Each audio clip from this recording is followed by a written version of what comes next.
The old, abandoned house at the edge of town had long been a place of rumor and legend among the local teenagers.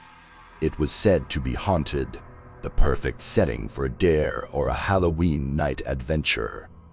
On a crisp October evening, 5 friends decided to put the legends to the test. Lena, the adventurous leader of the group, had heard about a seance ritual that could supposedly summon spirits. Her friends, Ryan, Emma, David, and Mia, were eager to try it out. Armed with candles, a wire board, and an outdated book of incantations borrowed from Lena's uncle, they ventured into the dark and foreboding house. The house was as eerie on the inside as it appeared from the outside. Cobwebs hung like drapes from the corners, and the walls whispered with the echoes of the past.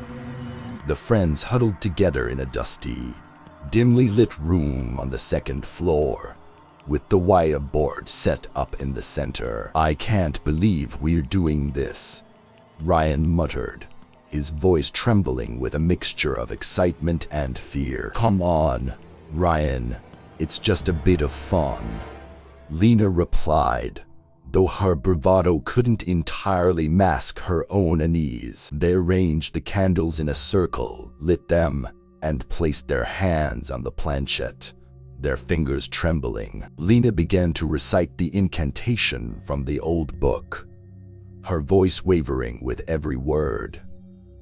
The room seemed to grow colder, and the candles flickered as if fighting to stay alive. Moments passed, and nothing happened. Emma chuckled nervously. "Well, it looks like the spirits are a no-show tonight." But before anyone could react, the planchette moved on its own. It slid across the board, spelling out words in a language they couldn't understand. Panic washed over the friends as they tried to lift their hands, but they were inexplicably stuck in place. The words spelled out by the planchette became clearer, and it was apparent that they weren't dealing with a friendly spirit. The message was a sinister command: "Awaken the gatekeeper." Lena's voice quivered as she whispered, "What did we just do?" The room grew colder, and shadows danced along the walls.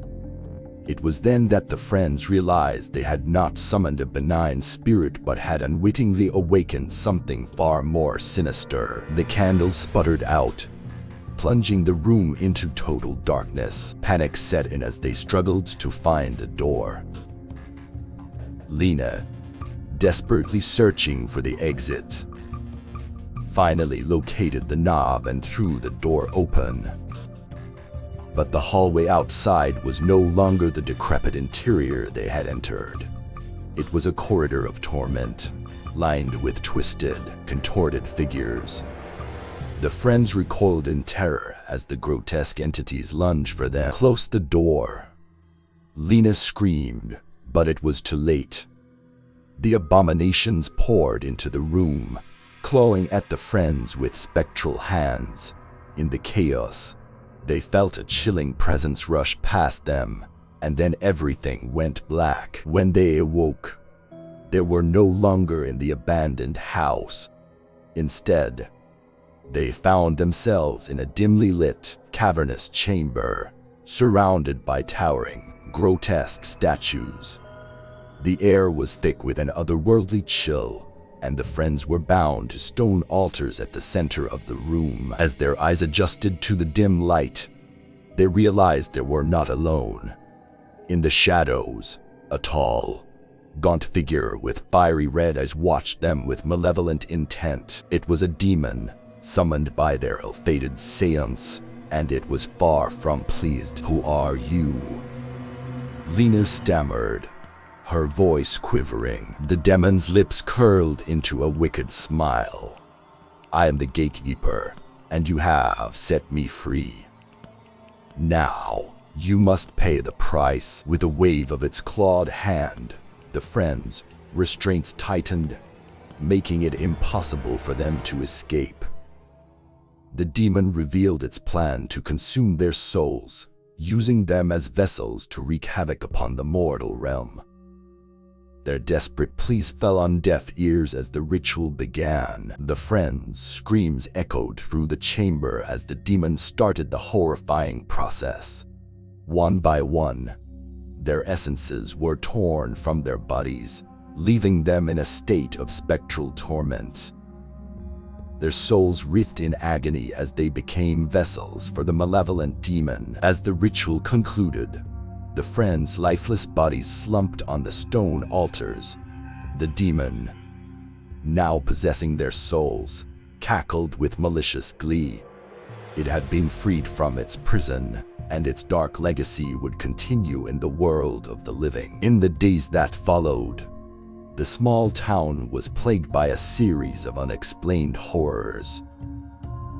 People vanished without a trace, and malevolent forces seemed to stalk the streets. The town's once peaceful atmosphere had been shattered, and the families were left with unanswered questions, haunted by the memory of their loved ones. The demon reveled the chaos it had wrought, knowing that it could roam the mortal realm freely, feeding on the fear and despair of the living. It had found a new home in the world, thanks to the unwitting teenagers who had summoned it with a séance gone horribly wrong. The abandoned house, where it all began, remained a place of darkness and dread. It stood as a chilling reminder of the malevolent forces that lurk just beyond the veil of reality, waiting to be unleashed by those who dare to tamper with the supernatural.